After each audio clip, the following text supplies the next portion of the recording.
D'accord, monsieur le témoin.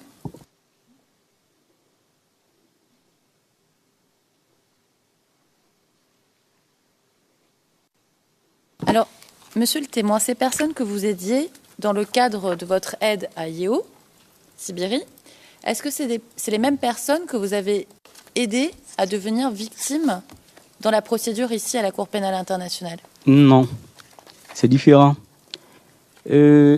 Après la cérémonie d'enterrement, Yeo, puisqu'il fallait, nous autres, c'est-à-dire les victimes des 100 corps, puisqu'on formait à partir de ce moment-là un groupe, donc je suis allé vers lui pour lui dire, bon voilà, puisqu'il avait lancé un message comme quoi, de donner nos références, nos identités, pour que s'il y a des informations à nous donner, il allait les nous donner. Et c'est dans ce cadre-là que j'ai eu contact avec Yeo. Voilà. Mais pour le 17 mars, là, c'est lorsque les membres, je ne sais pas si c'est du bureau du procureur, en tout cas de la CPI, sont venus pour la première fois. C'est dans la bonne volonté de traduire en malinqué aux frères qui ne comprennent pas français que je me suis porté volontaire. Et les frères ont apprécié cette interprétation, donc ils m'ont dit de les représenter. Voilà comment c'est pas. Donc c'est différent.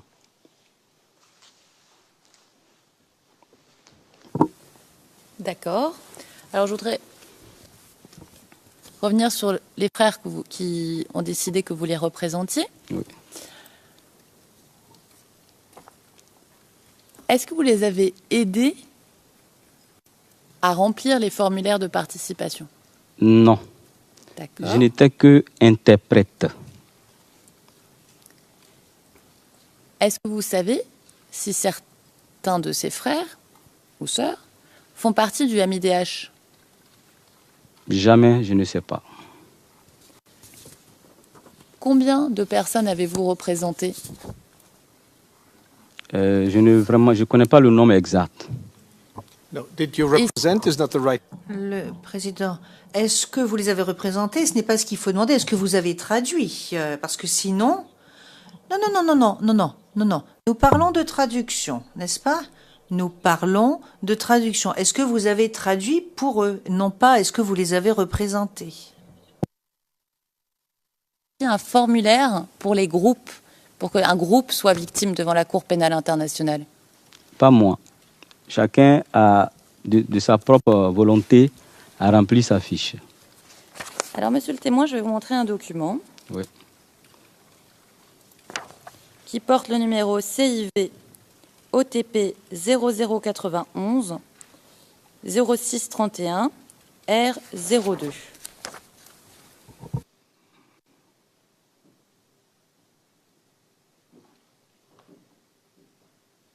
We only have R01 version. Nous avons seulement la version R01, dit la greffière d'audience.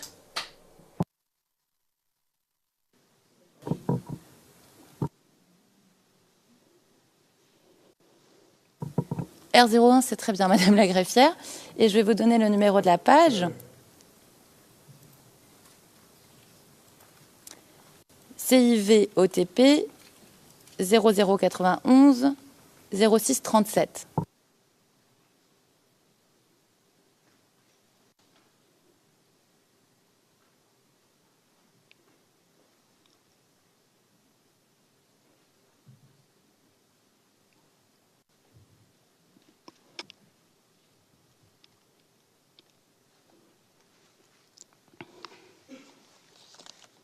Alors, monsieur le témoin, vous voyez le document? Oui, je vois. Je vais porter mes verres. Alors, il y a un petit problème. J'avais dit oui pour la version R01. Je me rends compte qu'elle est plus expurgée et que ce qui m'intéresse, c'est la signature du témoin. Alors,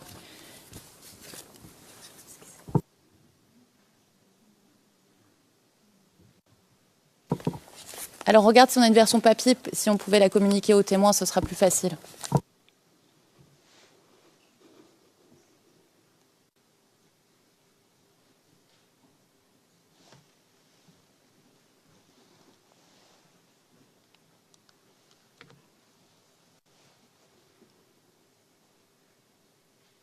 Alors, on me dit que la seule copie papier qu'on a, c'est celle que j'ai dans les mains. J'ai entouré la signature. Est-ce que c'est un problème, Monsieur le Président? D'accord.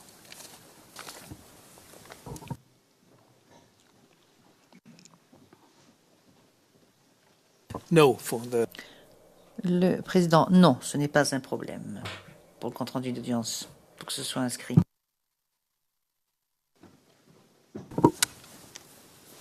Bien. Alors, Ce document, je vous l'ai dit, lorsque j'ai été interprète et que les victimes du 17 mars, et c'est ceux-là que j'appelais les frères, dans la salle, puisque c'est d'abord un membre de l'ONG qui faisait l'interprétation, mais il s'y prenait mal. C'est ainsi qu'ils ont demandé s'il y a quelqu'un qui pourrait bien le faire. Et je me suis porté volontaire. Quand je l'ai fait, les autres membres ont demandé que ce soit moi qui leur donne désormais, ils souhaiteraient, ils ont demandé cela, et j'ai accepté.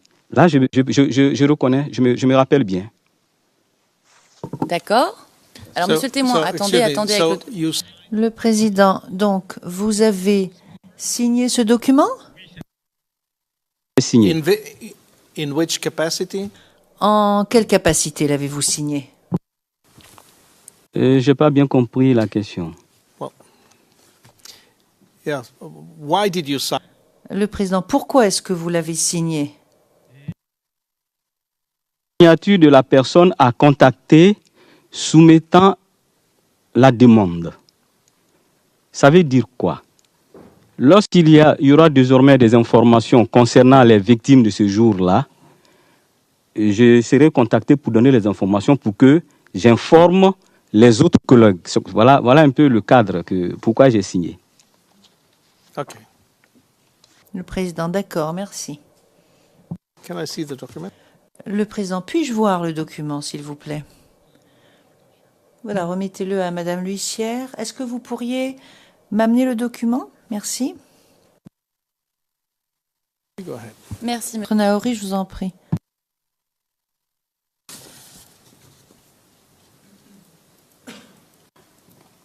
Alors, est-ce que les personnes pour lesquelles vous avez signé ce formulaire, puisqu'il y a 16 personnes dans le groupe pour Oui. lequel vous signez, Oui. est-ce qu'elles ont toutes été touchées par les obus au même endroit que votre sœur ou ailleurs? Non.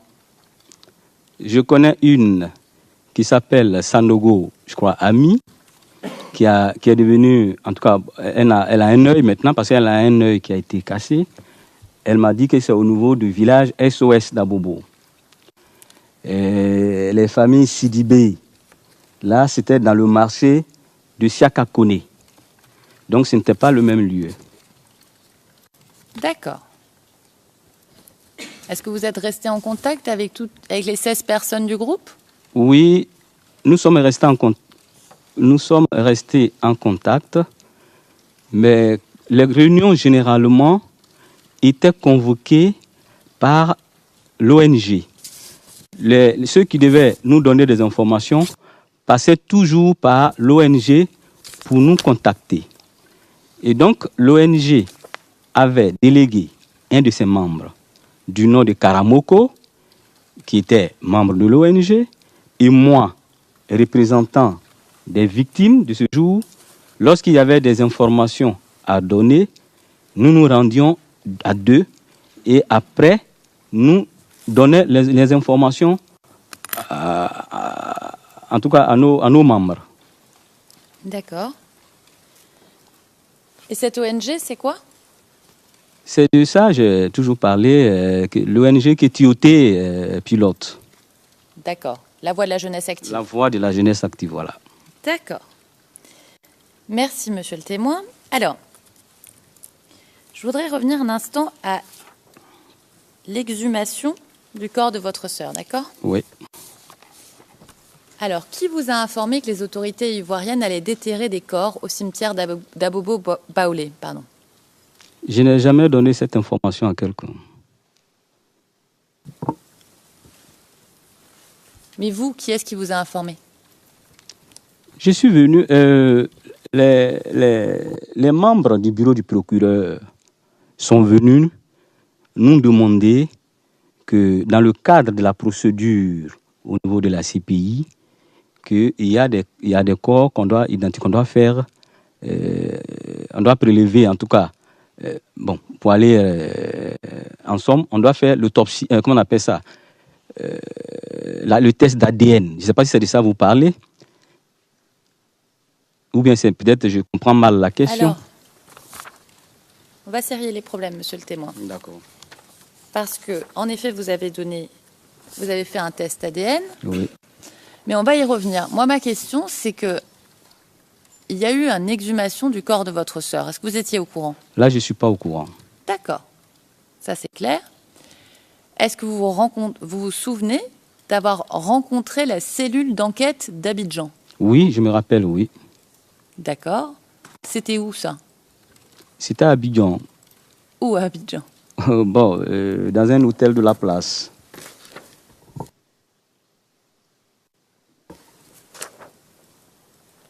Et vous vous souvenez, c'était quand, à peu près? Je sais que on a eu surtout je ne sais plus. Il y a eu tellement de rencontres. Je ne sais pas de quelle rencontre vous voulez parler exactement. Alors, monsieur le témoin, je vais vous montrer un document qui porte le numéro CIV OTP 0083 02 42 R01. Oui. D'accord? Il va venir s'afficher sur votre écran. J'attends.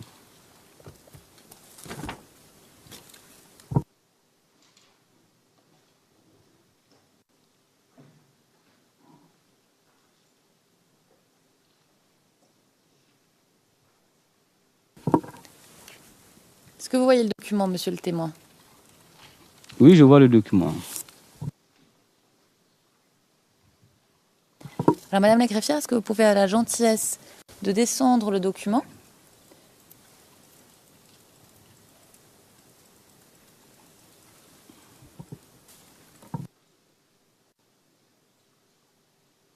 Page 246, s'il vous plaît.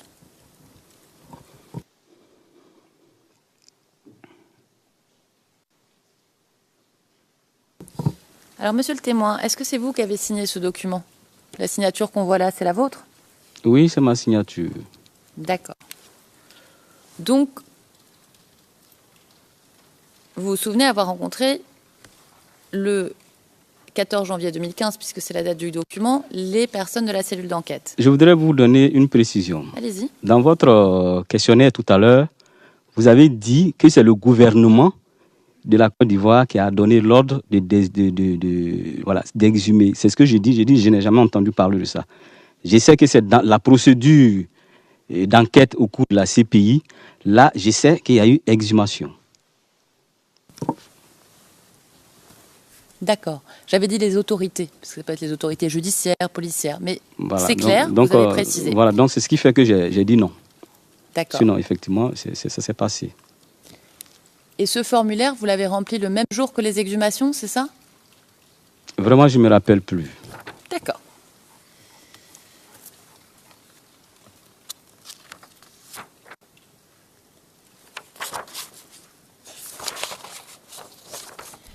Alors, monsieur le témoin,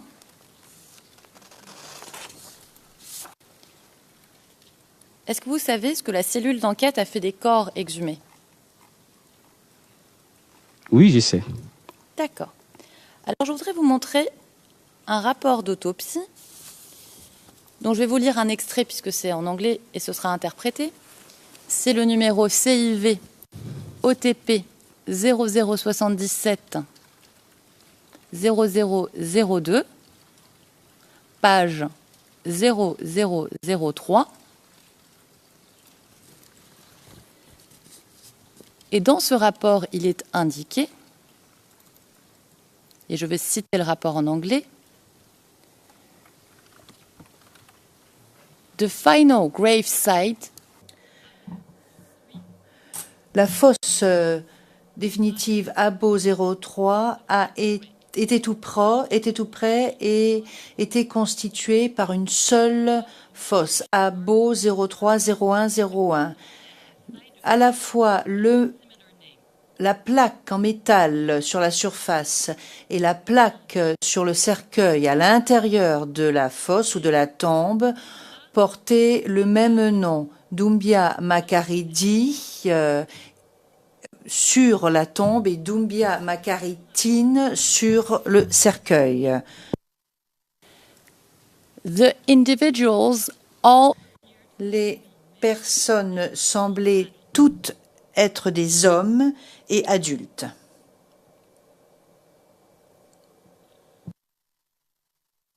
si individuels concernant Abo 030101, qui est le numéro donné à la tombe de votre sœur. Oui.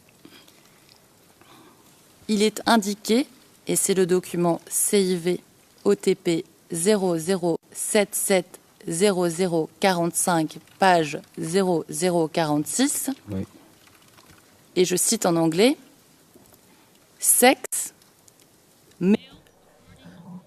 Genre adulte, d'après les caractéristiques du crâne et du bassin. l'autopsie, que la personne qui se trouvait dans la tombe de votre sœur était en réalité un homme. Oui, effectivement, j'ai été informé plus tard par ceux qui ont fait l'autopsie. Je l'ai signalé d'ailleurs. J'en ai été choqué parce que lorsque nous sommes allés à la veille de l'enterrement à la morgue d'Agnaman, j'ai été moi-même avec la grande sœur voir le corps. Mais vous savez, le corps avait tellement duré. Ce n'est que le monsieur même qui s'occupait du corps a dit, voilà ce qui reste de votre sœur. Et j'ai vu un pagne fleuri. Et comme ma sœur me l'avait dit qu'elle avait mis un pagne, donc j'ai dit certainement c'est elle. Bon, ce n'est pas nous qui avons mis le corps dans les cercueils. Il y avait ce jour-là 100 corps. Et après l'autopsie, lorsque ils ont prélevé pour faire le test d'ADN, le résultat, j'ai été informé et j'en ai été choqué. Je ne sais pas qu'est-ce qui s'est passé. Mais là, je ne sais rien dire là-dessus.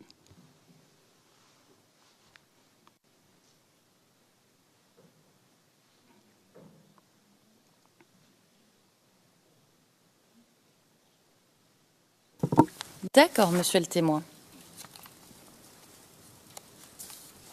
Alors, je voudrais revenir sur les tests ADN cette fois-ci. Oui. Est-ce que vous vous souvenez à peu près quand a lieu ce test ADN? Je ne me rappelle plus.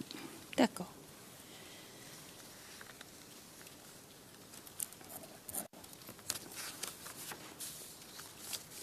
Alors, vous nous avez dit tout à l'heure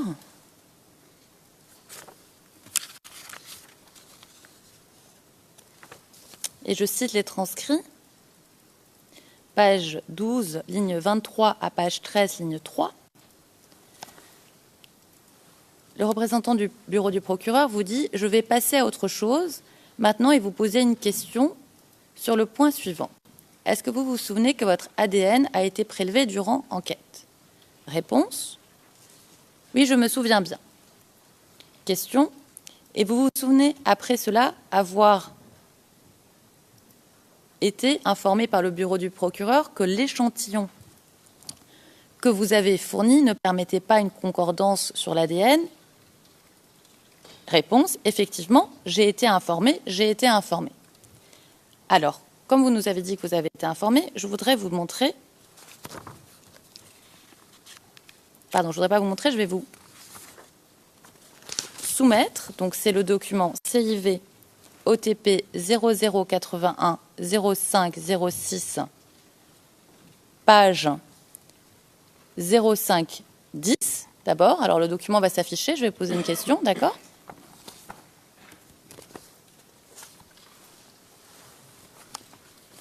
Alors, Madame la greffière, voilà, vous pouvez avoir la gentillesse d'agrandir encore un petit peu le tableau à ce que l'on voit les deux dernières lignes du tableau. Voilà, très bien. Oui. Est-ce que vous voyez ce tableau, monsieur le témoin? Oui, je vois bien le tableau, oui. Alors, concernant ce tableau, Il est indiqué à la page 0512 de ce document, qui est le rapport d'identification concernant les tests ADN. Et je cite le point 5.1 en anglais. The DNA profiles from... Les profils ADN des restes humains des personnes non identifiées ont été comparés au profil ADN des membres de la famille mentionnés au tableau 2 et des rapports de vraisemblance de probabilité ont été calculés. Il n'a pas été obtenu d'éléments de preuve pour permettre d'identifier l'identité de ces personnes non identifiées. échoué. Oui, ça, on me l'a dit. Je viens de parler de ça.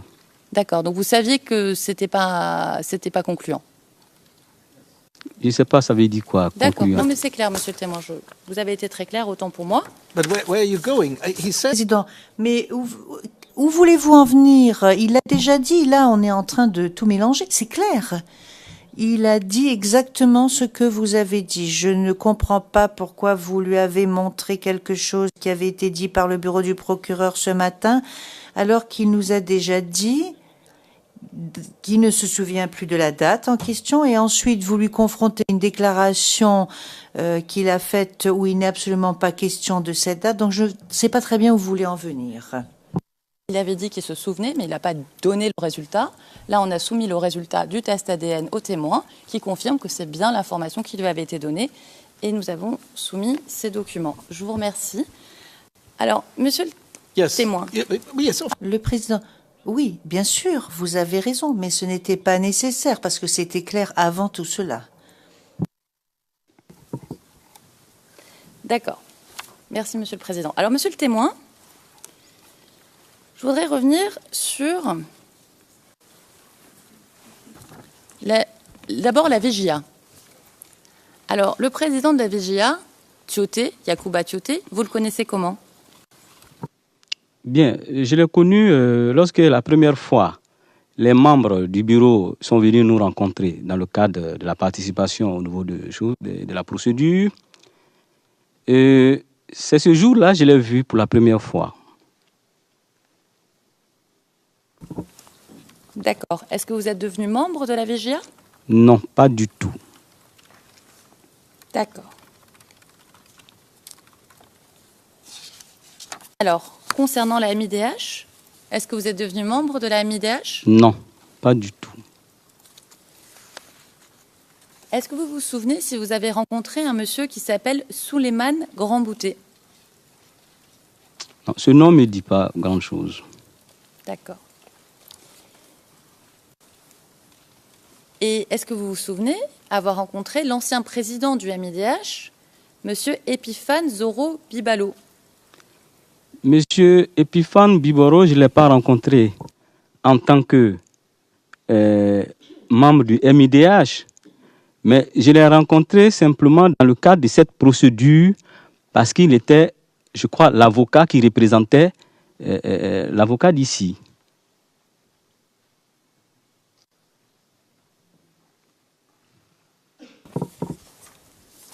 Qu'est-ce que voulait dire l'avocat d'ici, monsieur le témoin?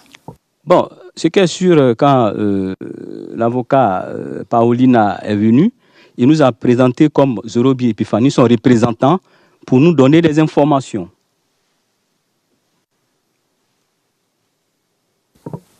D'accord. Et vous l'avez vu souvent? Ben, lorsqu'il était nécessaire, s'il y avait des informations, il nous appelait et on se voyait. Où est-ce que vous voyez à la mairie d'Abobo? Non, on ne s'est jamais vu à la mairie d'Abobo. Ils ont toujours pris rendez-vous dans le bureau de l'ONG. Chez Tioté, à la VJA. Puisque c'est par l'intermédiaire de la VGA qu'on nous recevait.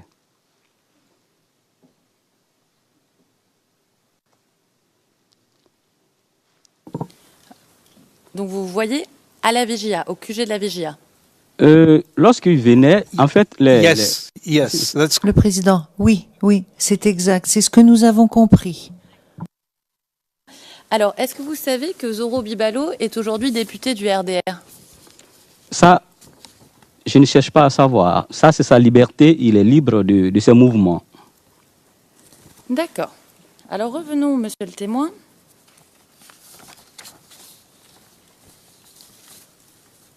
À la MIDH. Si j'ai bien compris ce que vous avez dit ce matin, page 15, ligne 2 à 16, Adama Fanny était un point de contact à la MIDH? Adama Fanny n'a jamais eu de contact avec la MIDH. Alors, avec la Vigia? Adama Fanny n'a été qu'intermédiaire entre moi et c'est la FGA qui a, lorsque Adama est allé déposer le corps à la morgue, à l'hôpital d'Abobo, s'il vous plaît, et c'est là que l'ONG a pris le contact, puisque c'est lui qui a envoyé le corps. Donc, ils ont pris son contact. Voilà. Et c'est après qu'Adama m'a appelé pour me dire, voilà, il y a une réunion, et c'est toi qui dois répondre. Voilà. D'accord. Et est-ce qu'on lui a donné un papier à Adama Fanny quand il est allé à la morgue, lui? Non, Adama n'est pas là à la morgue. Ah, pardon, à l'hôpital. Je vous ai dit que c'est Adama qui a transporté le corps de ma sœur à l'hôpital d'Abobo. Et c'est ainsi qu'il a pris contact avec les membres de la VGA. Et lorsque, pour la première fois, on devait nous rencontrer, ils ont appelé Adama Fanny, naturellement. Et on a demandé un frère consanguin de choses, et c'est ainsi qu'il m'a appelé. Et je suis venu à la rencontre. D'accord, monsieur le témoin. Ma question est plus simple. Est-ce qu'on lui a remis un papier, un reçu, par exemple, parce qu'il a laissé le corps à l'hôpital? Je ne sais pas. Là, je n'ai aucune information. D'accord.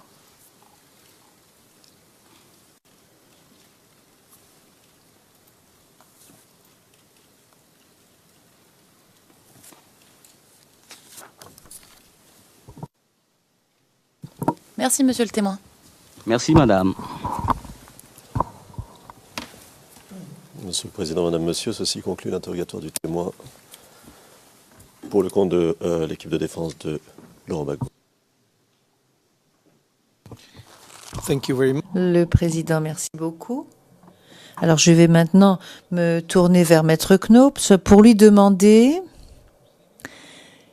comment nous allons aller de l'avant. Maître Knops, Monsieur le Président, j'aurais besoin d'une demi-heure, 30-35 minutes. Le Président, bien.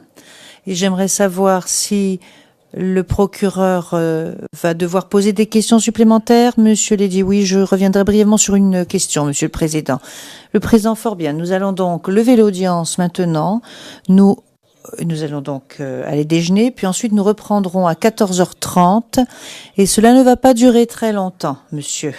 Ensuite, vous serez libre pour rentrer chez vous. Le Président, merci beaucoup. L'audience est levée jusqu'à 14h30.